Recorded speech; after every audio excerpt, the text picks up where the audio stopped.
اچانک یہاں نظر آئے اور میں گمان کروں کہ یہ فلاں شخص ہے، تو میں آپ سے پوچھوں جناب یہ وہی ہے؟ تو جس نے اسے دیکھا ہوگا، جو اسے پہچانتا ہوگا، وہی کہے گا نا جناب ہاں یہ وہی ہے۔ اور جس نے میری طرح پہلی مرتبہ دیکھا ہے وہ تصدیق تو نہیں کر سکتا، تصدیق تو وہ کرتا ہے جس نے پہلے دیکھا ہو۔ اب اللہ قرآن میں کہتا ہے ما کذب الفؤاد ما رأى، جو آنکھ نے دیکھا دل نے اس کی تائید کی۔ آنکھ نے دل سے پوچھا یہ وہی ہے؟ تو دل نے کہا ہاں وہی ہے جو درد بن کے رہتا تھا۔ تو معلوم ہوا کہ قلب مصطفیٰ پہلے دیکھ چکا تھا، آنکھ نے آج دیکھا تھا۔ تو جس کو دل نے دیکھا ہو جب آنکھ اسے دیکھ لے تو اسے معراج کہتے ہیں۔ تو باقی رہا بات دل کے دیکھنے کا، امام عبد الوہاب شعرانی علیہ رحمہ آپ فرماتے ہیں کہ حضور علیہ السلام کو 34 مرتبہ معراج ہوا ہے۔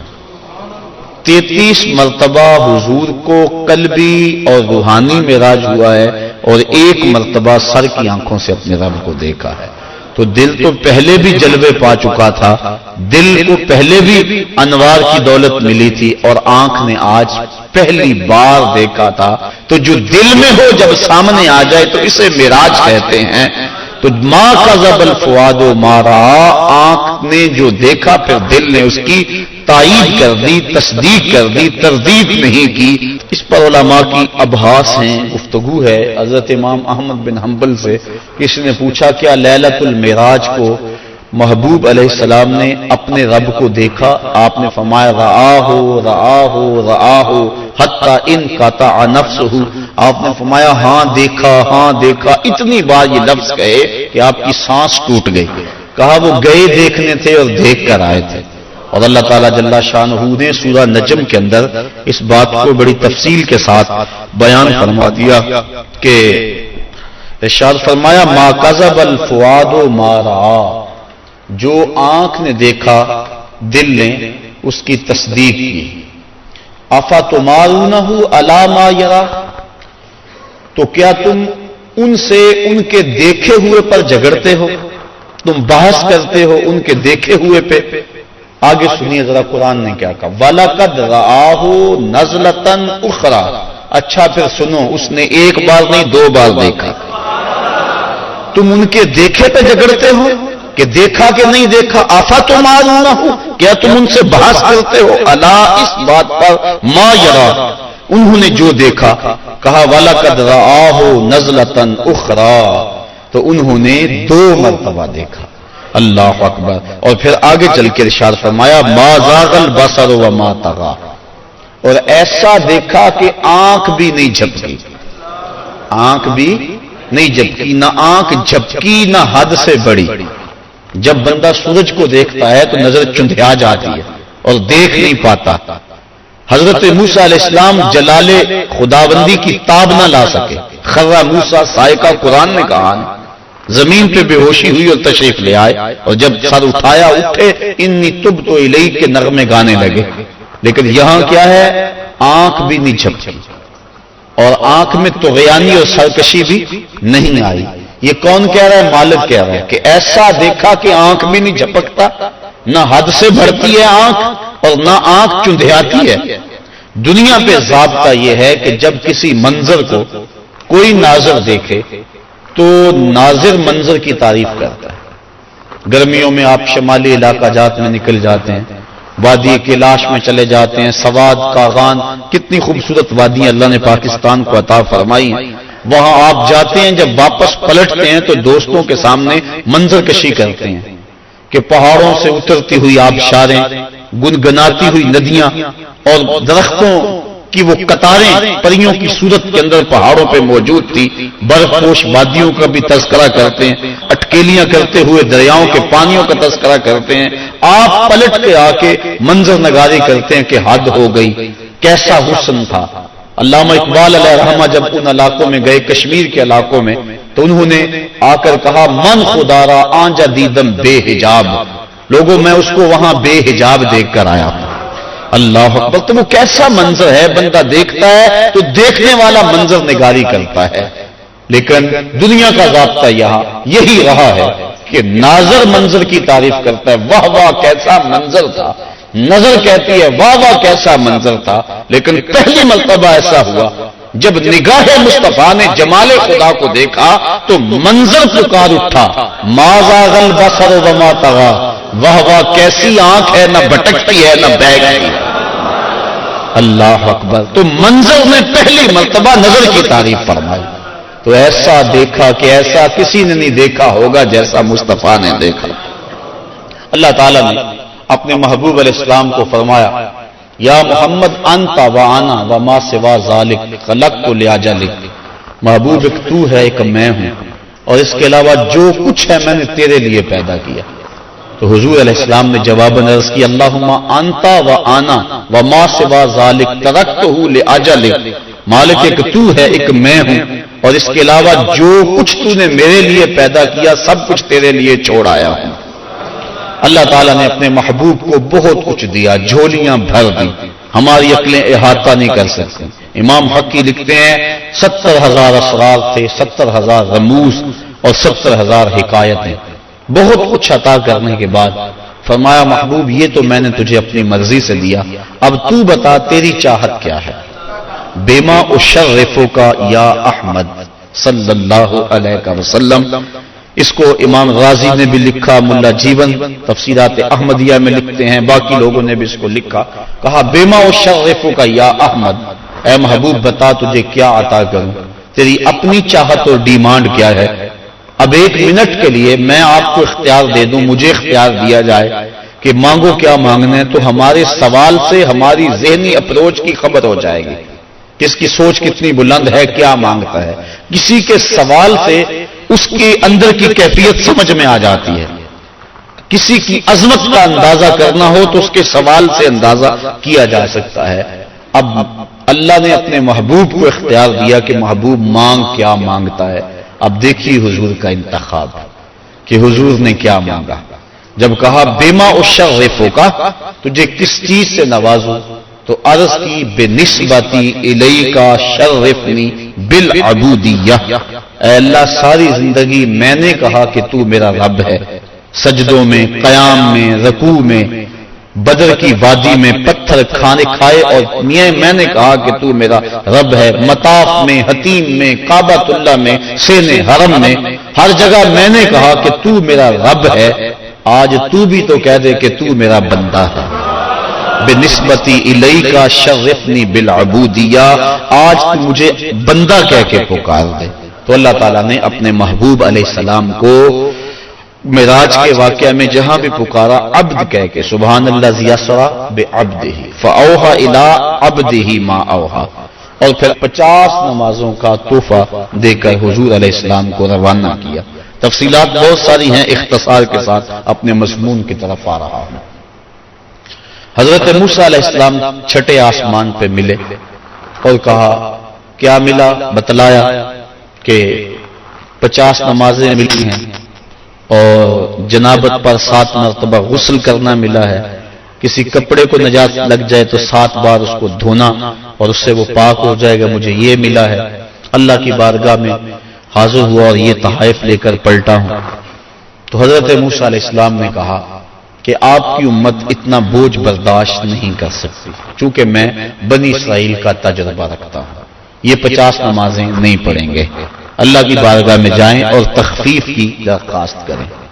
حضور علیہ السلام حاضر ہوئے، تخفیف کی درخواست کی، 5 نمازیں معاف ہوئی، باقی 45 رہ گئی، اس طرح باقی معاملات میں بھی تخفیف ہوئی۔ پھر آئے، انہوں نے پھر کہا، پھر گئے، پھر آئے، حتیٰ کہ اللہ حاضر قیاس 5 نمازیں رہ گئیں۔ حضرت موسیٰ علیہ السلام نے عرض کی کہ حضور 1 مرتبہ اور جائیے۔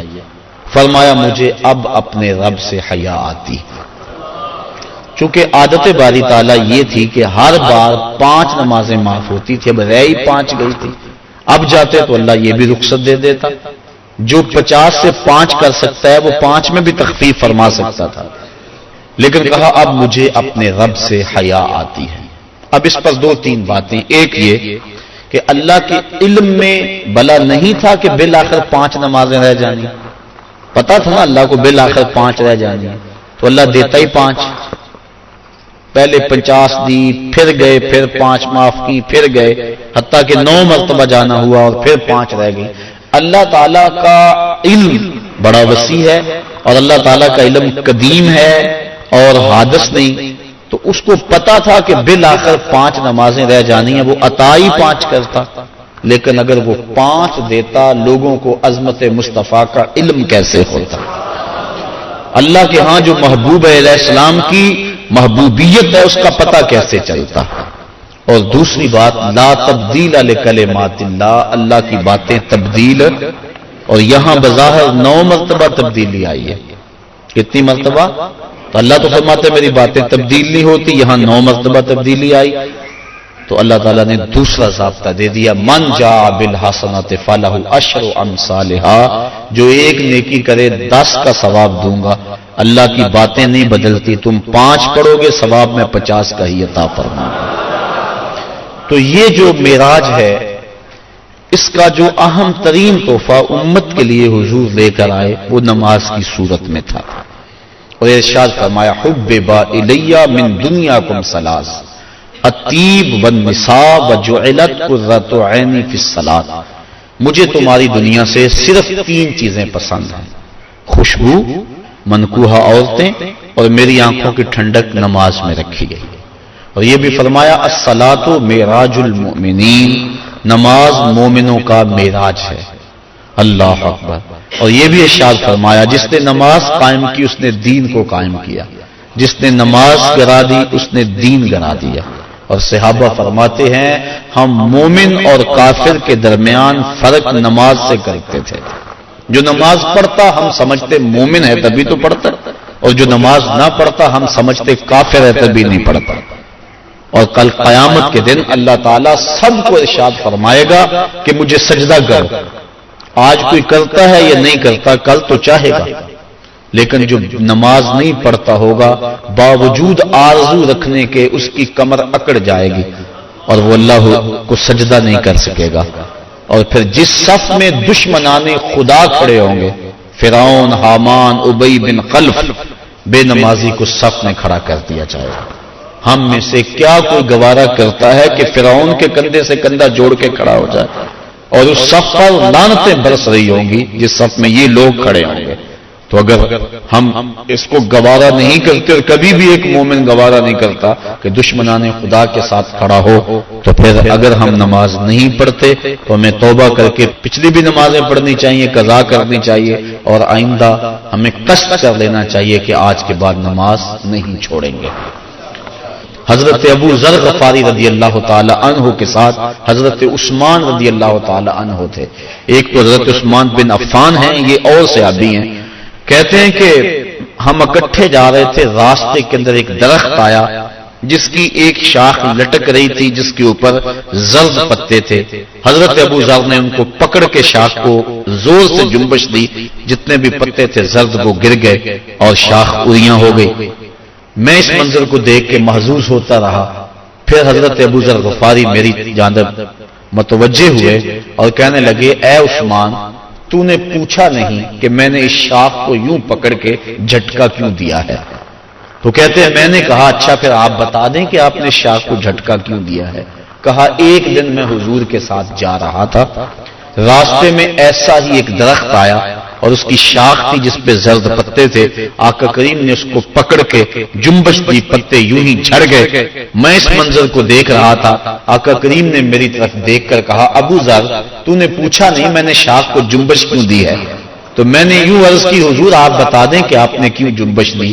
تو کہا اے ابو ذر جس طرح میں نے شاخ کو جنبش دی اور سارے پتے جھڑ گئے، اس طرح جب کوئی بندہ نماز کے لیے کھڑا ہو جاتا ہے سارے گناہ جھڑ جاتے ہیں۔ آقا کریم علیہ السلام نے معراج کی رات جو خاص چیزیں دیکھیں اور امت کو بیان فرمائیں، لنوریہ من آیاتنا، اور معراج کا مقصد تھا محبوب کو بہت کچھ دکھلانا، سب سے بڑی دولت اپنا دیدار اور بہت کچھ، جنت دوزخ کا جو ہے حضور نے مشاہدہ کیا۔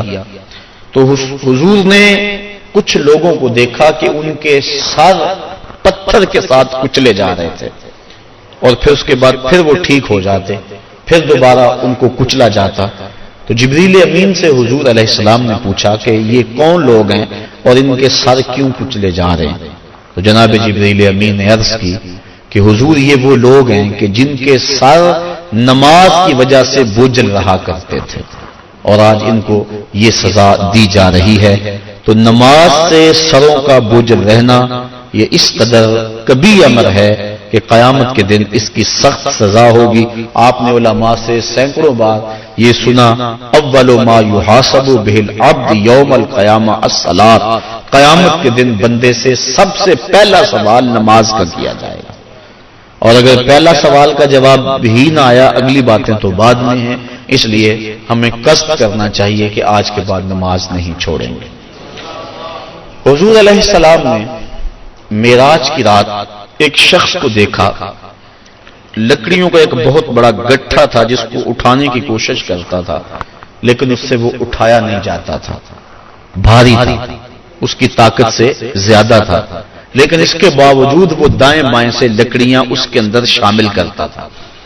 پوچھا کہ یہ کون شخص ہے؟ اس کا جو گٹھا ہے لکڑیوں کا وہ پہلے بڑا بھاری ہے اور مزید وہ لکڑیاں دائیں بائیں سے لے کر اس کے اندر شامل کر کے اس کو مزید وزنی کرتا چلا جا رہا ہے۔ تو عرض کی کہ حضور یہ آپ کی امت کا وہ شخص ہے کہ جس کے پاس لوگوں کی کثرت کے ساتھ امانتیں موجود ہیں اور وہ ان کو ادا کرنے کی پوزیشن میں نہیں، لیکن اس کے باوجود اور امانتیں پکڑتا چلا جا رہا ہے، اور اس بات میں حدیث ہے کہ لوگ میرے پاس پیسے امانتیں جمع کروائیں۔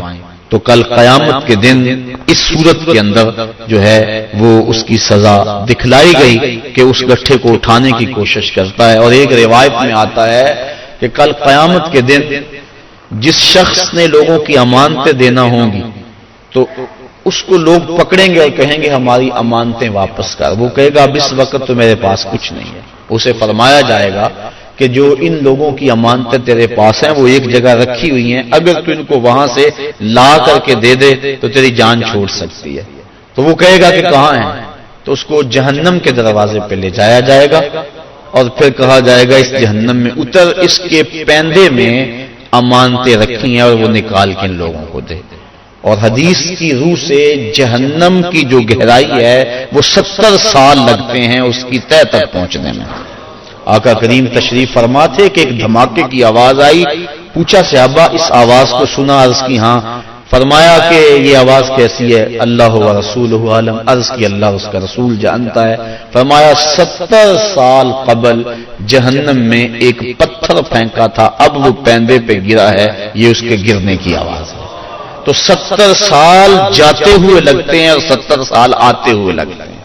بعض لوگ کہہ دیتے ہیں یار اگر جہنم میں گئے بھی تو ایک جھٹکا لگے گا، اگر ایک جھٹکا بھی لگا تو 140 سال لگ جائیں گے۔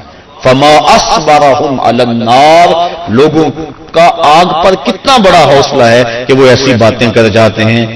اب اس کو 70 سال جہنم کے پیندے تک اترنے میں لگیں گے، وہاں واقعی امانتیں جو لوگوں کی اس نے پکڑی ہوئی ہوں گی وہ موجود ہوں گی، ان کو پکڑ کے پھر 70 سال تک اوپر آئے گا، اور جب وہ کنارے پہ آ کے باہر نکلنے لگے گا پھر پاؤں پھسل جائے گا، اور پھر 70 سال تک لڑکتا ہوا نیچے چلا جائے گا، پھر 70 سال بعد آئے گا اور جب اس کی دیوار کے آخر تک پہنچے گا لیکن پھر اس کا پاؤں پھسل جائے گا۔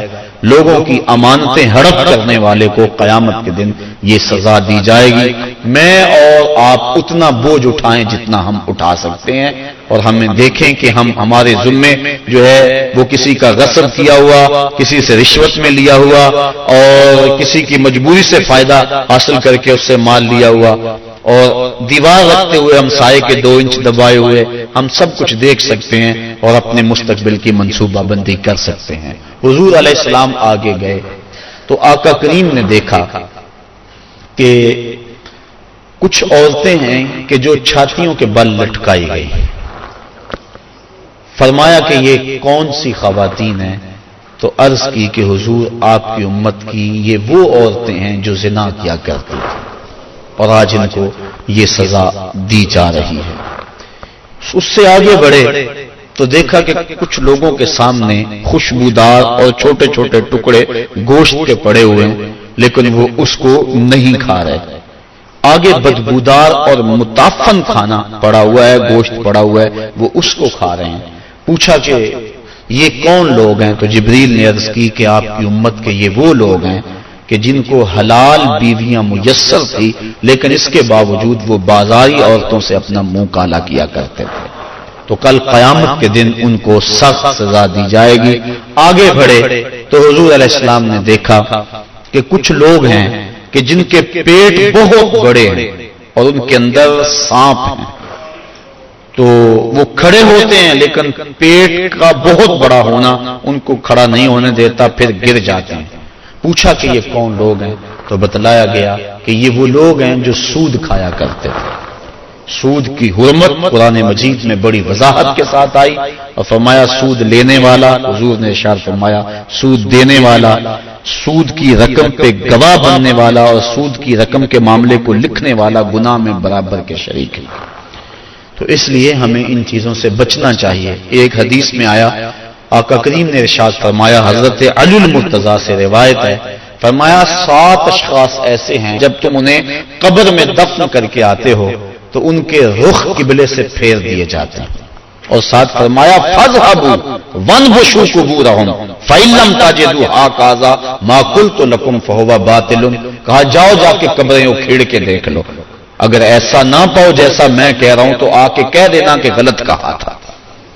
عرض کی قیلا من ہم یا رسول اللہ صلی اللہ علیہ وسلم، عرض کی حضور یہ کون لوگ ہیں کہ جن کے رخ قبر میں قبلے سے پھیر دیے جاتے ہیں؟ تو حضور نے ارشاد فرمایا شارب الخمر و بائع البش و شاہد الزور و آکلۃ الربا والنائحۃ والمحتکر و تارک الجماع۔ 7 اشخاص گنوائے۔ پہلا شارب الخمر، شراب پینے والا۔ ایک روایت کے لفظ ہیں کہ شراب اپنے لیے بنانے والا، کسی اور کے لیے بنانے والا، شراب پینے والا، شراب پلانے والا، شراب بیچنے والا، شراب خریدنے والا، اور جس کے لیے شراب خریدی ہے، شراب کو ڈھونے والا، دوسری جگہ منتقل کرنے والا، ہمارے سب پر اللہ کے رسول نے لعنت بھیجی۔ تو یہ ایسا برا فعل ہے۔ ایک روایت کے لفظ میں نے پڑھے کہ شارب الخمر کعابد الوثن، شراب پینے والا بت پوجنے والے کی طرح۔ ہمارے معاشرے میں شراب نوشی سرایت کر گئی ہے، اور اب تو بعض طبقوں کے اندر یہ برا بھی نہیں سمجھا جاتا، جبکہ حلال سمجھ کے پینا تو کفر ہے، اور اس کو حرام سمجھتے ہوئے اس کی حرمت کے قائل ہونے کے باوجود پینا یہ گناہ کبیرہ ہے، اور منع فرمایا گیا سختی کے ساتھ۔ ارشاد فرمایا ایک تو ویسے بھی شرابی جب مرتا ہے اسے مرتے ہوئے کلمہ نصیب نہیں ہوتا، اور دوسرا یہ روایت جو میں نے آپ کے سامنے رکھی کہ اس کا قبلے سے رخ پھیر دیا جائے گا۔ اور اب یہ بھی میڈیا پہ بیٹھ کے ہمارے روشن خیال حکمرانوں کی ایما پر لوگ کہہ رہے ہیں کہ صرف خمر حرام ہے، باقی جو چیزوں سے کشید کی گئی چیزیں ہیں وہ حرام نہیں ہے، جبکہ میرے اور آپ کے آقا و مولا صلی اللہ علیہ وآلہ وسلم نے واضح طور پہ فرمایا ہر وہ چیز جو نشہ لاتی ہے وہ شراب ہے، اور ہر شراب خمر حرام ہے۔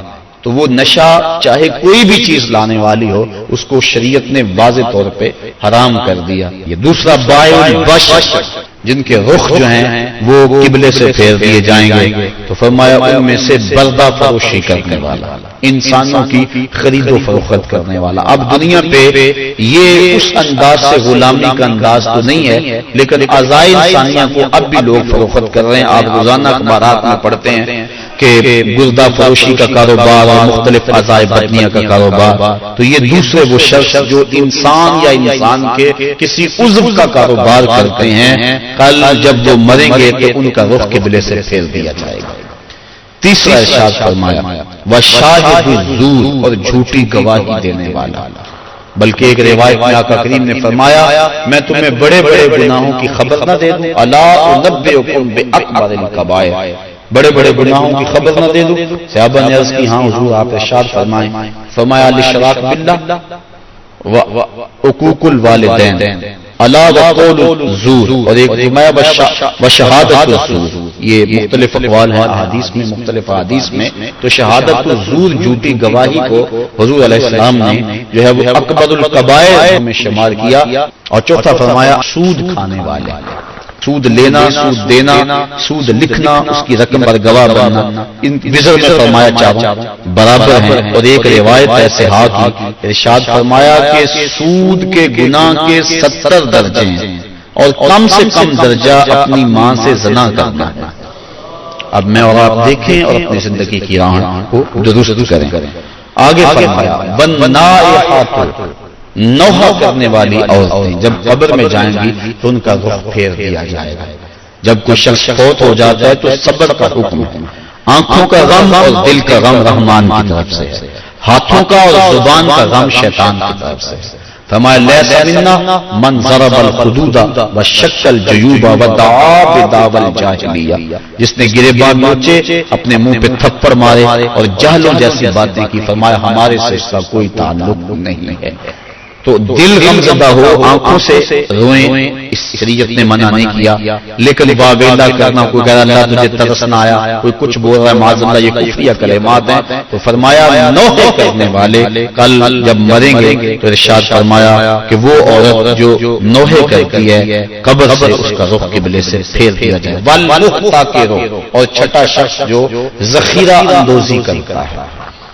ذخیرہ اندوزی انسان کا کھانے پینے کا سامان ہے، غلہ، اور جانوروں کا جو چارہ ہے، اس میں ذخیرہ اندوزی شریعت نے منع فرمائی ہے. باقی جو معاملات ہیں کاروبار آپ کے، ان میں اگر کر لیں تو وہ منع نہیں. اور اس میں حضور نے ارشاد فرمایا جس نے 40 دن تک ذخیرہ اندوزی کی، اللہ تعالیٰ اسے 40,000 سال جہنم کی آگ میں جلائے گا. آخر فرمایا وَتَارِكُ الْجَمَاعَةِ، اور جو جماعت کو چھوڑنے والا ہے. نماز تو پڑھتا ہے لیکن جماعت سے نہیں پڑھتا.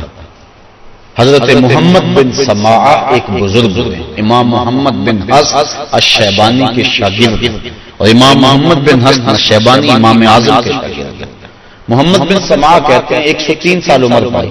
کہتے ہیں 40 سال بیت گئے، جماعت کیا میری تکبیر اولیٰ بھی قضا نہ ہوئی.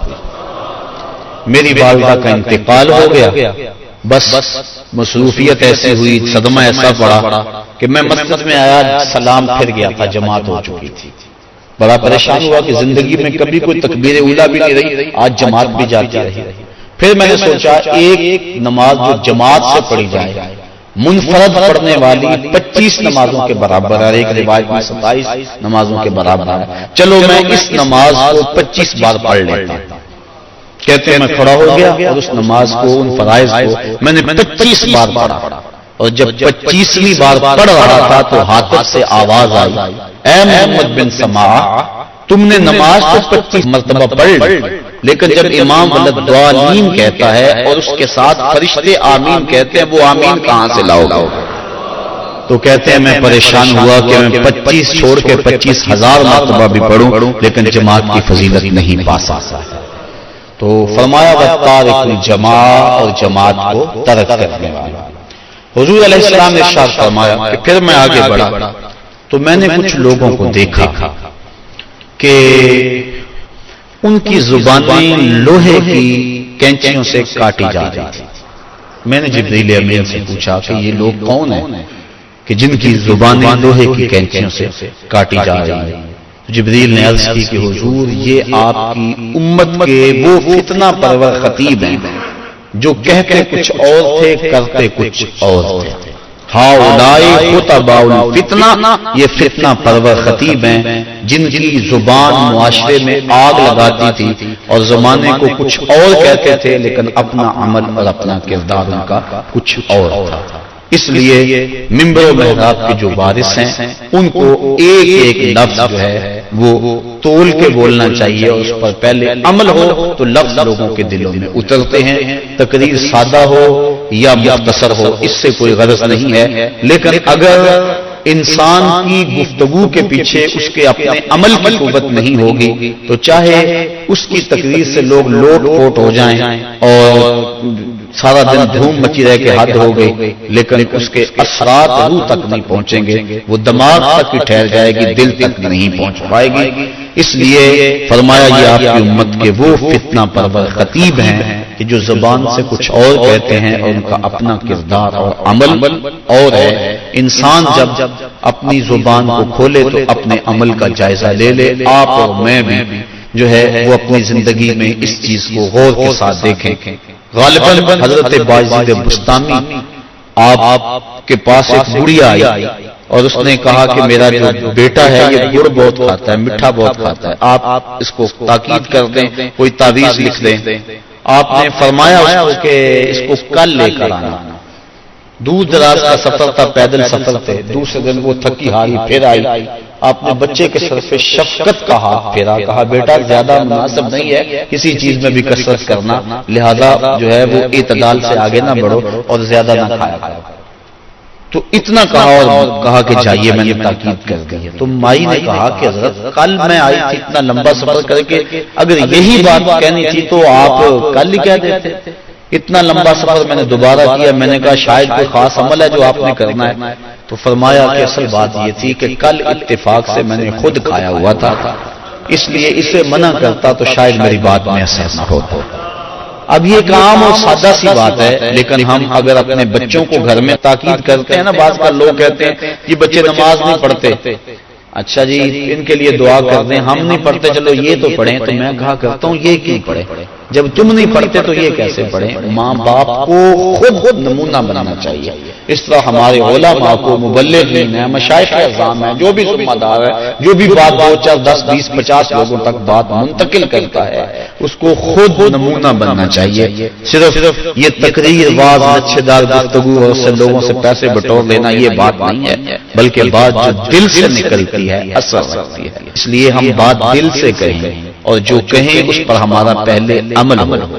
اللہ کی رضا کے لیے جئیں، اللہ کی رضا کے لیے مریں، یقیناً اس کی برکات ہے۔ وہ اقبال علیہ رحمہ نے کہا تھا کہ واعظ قوم کی وہ پختہ خیالی نہ رہی، برق طبعی نہ رہی، شعلہ میں کالی نہ رہی، رہ گئی رسم آزاں، روح بلالی نہ رہی، فلسفہ رہ گیا تلقین غزالی نہ رہی، مسجد مرثیہ خواہیں کہ نمازی نہ رہے، یعنی صاحب اوصاف وہ حجازی نہ رہے۔ اللہ تعالیٰ اپنی راہوں کا مسافر ہے۔ میاں صاحب نے کیا کہا تھا؟ پڑھنے اتے مان کرینا تے نہ آکھی میں پڑیا، او جبار کہار صداوے متا روڑ دے دودھ کڑے۔ اس لیے آخری دم تک انما الاعمال بالخواتیم، اعمال کا دار و مدار حسن خاتمہ پہ ہے۔ ادارۃ المصطفیٰ کے جتنے مبلغین ہیں، مصطفی فقیر ہیں، اور آپ لوگ جہاں جہاں سے بھی آئے ہیں، بس یہ کوشش کریں، یہ اپنا مزاج بنا لیں کہ جو کہنا ہے اس پر پہلے عمل کریں، اور اپنا عمل بہت زیادہ ہونا چاہیے تاکہ قوت کے ساتھ، عمل کی طاقت کے ساتھ کہیں بھی وہ بات دلوں میں اترنے کا فن جانتی ہے۔ اللہ تعالیٰ مجھے اپنی رحمتوں کے اور کرم نوازیوں کے حصار میں رکھے۔ وآخر دعوانا ان الحمدللہ رب العالمین۔